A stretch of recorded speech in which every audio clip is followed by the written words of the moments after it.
বঙ্গে জমজমাট ভোট প্রচার। রবিবাসরীয় প্রচারে ডান থেকে বাম, জনসভা থেকে ডোর টু ডোর ক্যাম্পেইনে একে অপরের বিরুদ্ধে সুর চড়াচ্ছে শাসক বিরোধী শিবির। কার্যত সেই ছবি আপনারা দেখতে পাচ্ছেন একের পর এক। এদিকে জলপাইগুড়ি রয়েছে, বালুরঘাট, ঘাটাল, আলিপুরদুয়ার, বাঁকুড়া, বহরমপুর, প্রত্যেকটি জায়গায় আমরা দেখতে পাচ্ছি রবিবাসরীয় সকালে একেবারে কোমর বেঁধে ভোট প্রচারে নেমে পড়েছেন প্রার্থীরা। এবং জমজমাট বলা যায় রবিবাসরীয় ভোট প্রচার। শুধু জনসভা করাই নয়, ডোর টু ডোর ক্যাম্পেইনও করছেন প্রার্থীরা। প্রথমেই আমরা চোখ রাখবো আসানসোলে, এবং সেক্ষেত্রে দেখা যাচ্ছে যে রবিবার সকালেই একেবারে ভোট প্রচারে নেমে পড়েছেন প্রার্থীরা। ভোট প্রচার সারলেন আসানসোল লোকসভা কেন্দ্রের সিপিআইএম প্রার্থী জাহানারা খান। আসানসোলের বার্নপুর পুরনো হাট সহ বার্নপুরের বিভিন্ন এলাকায় জনসংযোগ করলেন বাম প্রার্থী।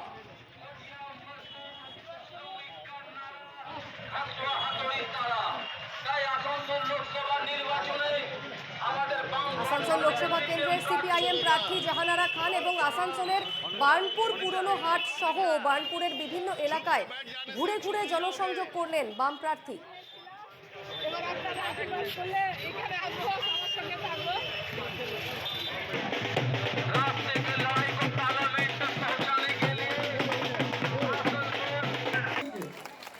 অন্যদিকে আমরা চোখ রাখবো মথুরাপুরে, যেখানে দেখা যাচ্ছে যে প্রার্থী তালিকা প্রকাশের পর মথুরাপুর লোকসভা কেন্দ্রে আইএসএফ প্রার্থীকে সংবর্ধনা দলীয় কর্মীদের। মথুরাপুর লোকসভা কেন্দ্রের আইএসএফ প্রার্থী হচ্ছেন অধ্যাপক অজয় কুমার দাস। মথুরাপুর লোকসভার কুলপিতে দলীয় সম্মেলনের পর পথের প্রচারে নামেন আইএসএফ প্রার্থী অজয় কুমার দাস।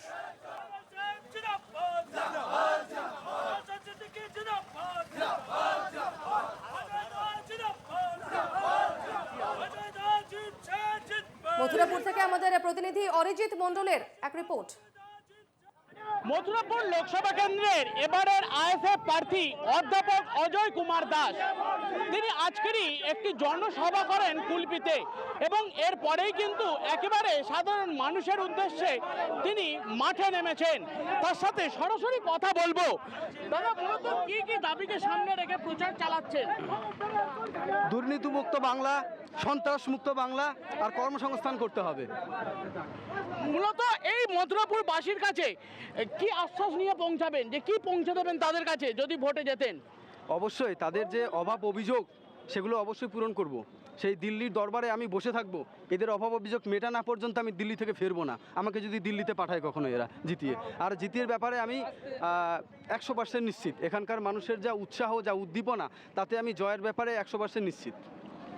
একেবারে কিন্তু প্রার্থী সরাসরি জানালেন যে 100% তিনি কিন্তু নিশ্চিত রয়েছেন, এবং দুর্নীতি মুক্ত, সন্ত্রাস মুক্ত এই বাংলা গড়তে, এই মথুরাপুরের মানুষের হাতে তা উপহার দিতে তিনি কিন্তু দিল্লির মসনদে বসতে চান।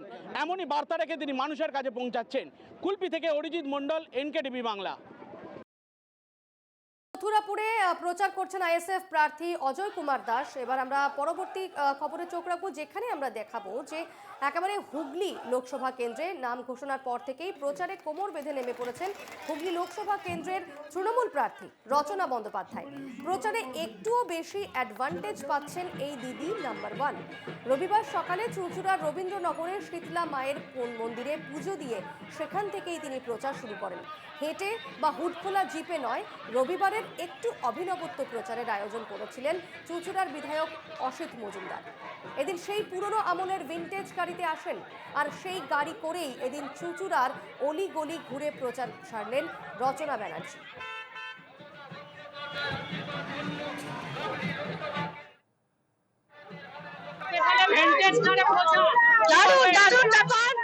দারুণ অ্যারেঞ্জমেন্ট করেছেন আমাদের বিধায়ক অসিত মজুমদার, এবং আমি ভীষণ খুশি।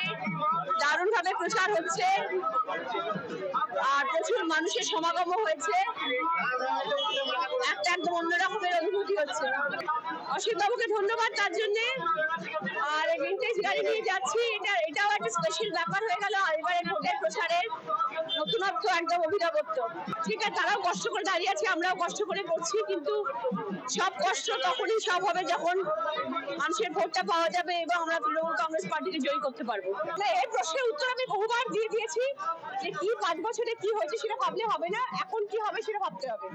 যে উন্নয়নে বিশ্বাসী তার পাশে থাকুন, যিনি আমাদের পশ্চিমবাংলার জন্য এত কিছু করছেন, এত কিছু তার পাশে থাকুন, তার জন্য ভাবুন।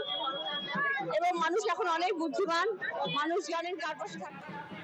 আমরা এতক্ষণ দেখছিলাম চুঁচুড়ায় প্রচার করছেন দিদি নাম্বার 1 রচনা বন্দ্যোপাধ্যায় এবং আমরা এরপরে চোখ রাখবো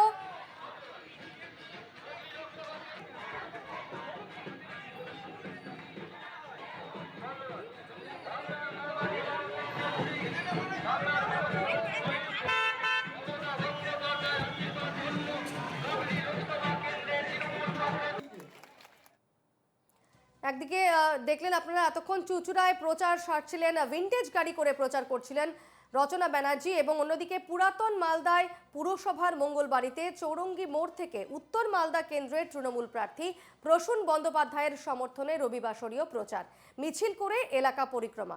সেই ছবি আপনারা দেখছেন, একেবারে মিছিল করে এলাকা পরিক্রমা এবং পুরাতন মালদায় প্রচারে তৃণমূল প্রার্থী প্রসূন বন্দ্যোপাধ্যায়।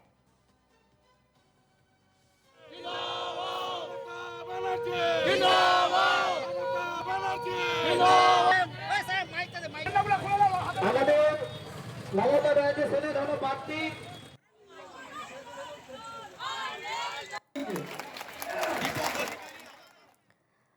অন্যদিকে রবিবাসরীয় প্রচারে যাদবপুর লোকসভা কেন্দ্রের সিপিএম প্রার্থী সৃজন ভট্টাচার্য চম্পাহাটি থেকে কাটাখাল পায়ে হেঁটেই প্রচার করলেন সৃজন ভট্টাচার্য।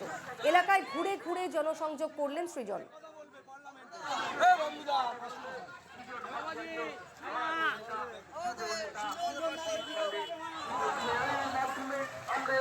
চম্পাহাটি থেকে কাটাখাল পায়ে হেঁটেই প্রচার সারলেন সিপিএম প্রার্থী সৃজন ভট্টাচার্য।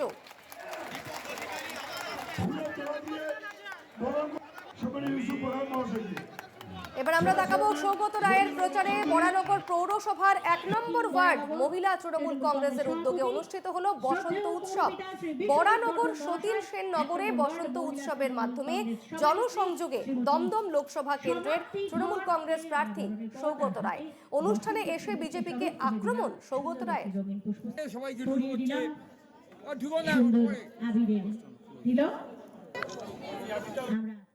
তো 7-8 জায়গায় বসন্ত উৎসব পালন করছে। এটাই মানুষের সঙ্গে যুক্ত হবার আমাদের একটা সুযোগ এবং আমরা সেটা করছি। আমি মনে করি না যে বসন্ত উৎসবে আসা প্রচারের থেকে আলাদা। প্রচার মানে শুধু রাজনৈতিক বক্তৃতা দেওয়া নয়, প্রচার মানে মানুষের সাথে মেশা।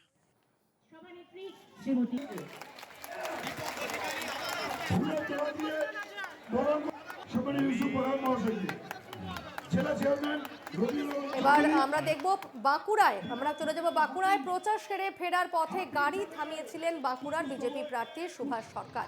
দাঁড়িয়েছিলেন চা খেতে, কিন্তু খাতড়ার পাম্প মোড়ে চা স্টলে ঢুকে গেলেন তিনি। উপস্থিত মানুষজনদের সঙ্গে কথা বলার সঙ্গে সঙ্গেই চা বানিয়েও ফেললেন, খাওয়ালেন সকলকে। শনিবার সন্ধ্যায় এক অন্য প্রচারের সাক্ষী থাকলো খাতড়া।